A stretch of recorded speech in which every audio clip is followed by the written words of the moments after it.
নমস্কার বন্ধুরা, easy recipe with মৌ চ্যানেলে তোমাদেরকে স্বাগতম। আজ আমি তোমাদের জন্য নিয়ে এসেছি দোকানের মতন টেস্টি চিলি চিকেন রেসিপি। আমি এখানে নিয়েছি 200 গ্রাম বোনলেস চিকেন। এখানে মশলার মধ্যে নিয়েছি লবণ, গরম মশলা গুঁড়ো, গোলমরিচ গুঁড়ো, লঙ্কার গুঁড়ো, আদা রসুন পেস্ট 1 চামচ, হলুদ, জিরের গুঁড়ো আর লেবু। আর নিয়েছি soya sauce, tomato sauce, cornflour, সাদা তেল। এখানে ভেজিটেবলের মধ্যে নিয়েছি ক্যাপসিকাম, টমেটো, এখানে 4-5টা লঙ্কা কুচিয়ে নিয়েছি, একটা পেঁয়াজকে এইভাবে পাপড়ি ছাড়িয়ে নিয়েছি। প্রথমে আমি মাংসটাকে নুন, হলুদ, গোলমরিচ গুঁড়ো, গরম মশলা গুঁড়ো, আদা রসুন পেস্ট, লঙ্কার গুঁড়ো, জিরের গুঁড়ো, সয়া সস আর লেবু দিয়ে ভালো করে মাখিয়ে রাখবো 1/2 ঘন্টা।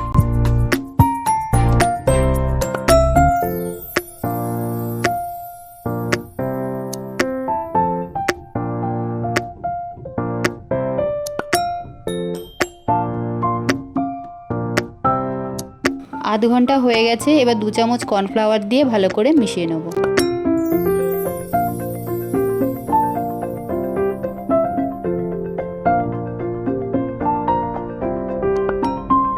চলো শুরু করি।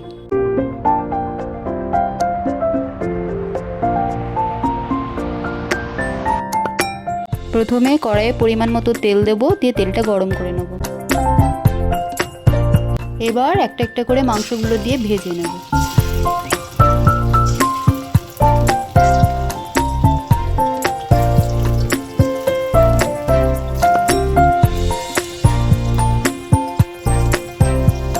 মাংসগুলো ভালোভাবে ভাজা হয়ে গেছে, এবার তুলে নেব।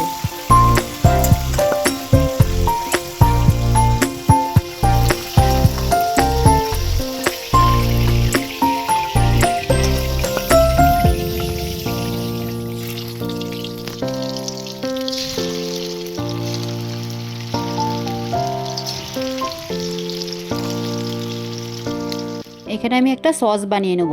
এখানে 3 চামচ টমেটো সস আছে, 2 চামচ সয়া সস দিয়ে আর কর্নফ্লাওয়ার দিয়ে দেবো 1 চামচ, দিয়ে ভালো করে মিশিয়ে নেব।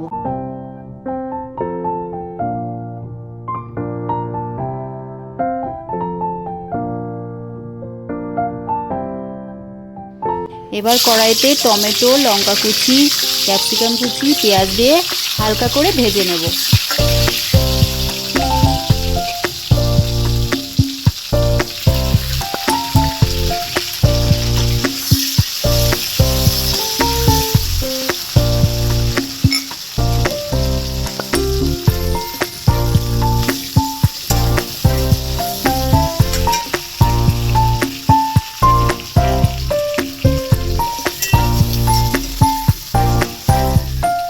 অল্প পরিমাণ নুন হলুদ দিয়ে দেবো, নুনটা কমই দেবা কারণ সসে নুন দেওয়া থাকে সেই জন্য।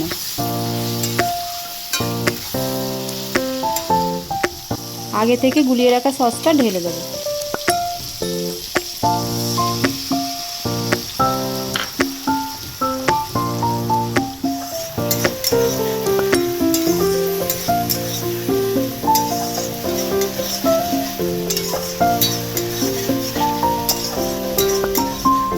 সসের বাটি ধোয়া জলটাও দিয়ে দেবো।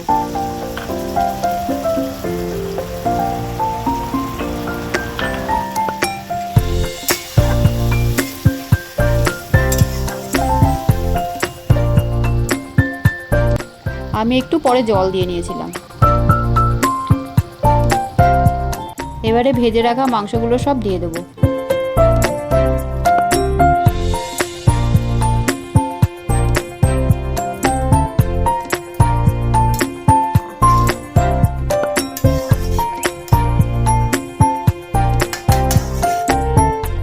লো হিটে ঢাকা দিয়ে 10 মিনিট ফুটিয়ে নিতে হবে। আমার চিলি চিকেন তৈরি হয়ে গেছে। ফ্রাইড রাইস, রুটি, পরোটার সাথে খুব ভালো লাগবে। আমার এই চিলি চিকেন রেসিপিটা তোমাদের যদি ভালো লাগে তাহলে অবশ্যই কমেন্টে জানিও আর সবাইকে শেয়ার করে দিও। এইরকম চটজলদি ইজি রেসিপি দেখার জন্য আমার চ্যানেলটিকে লাইক ও সাবস্ক্রাইব করে আমার সাথে জুড়ে থেকো।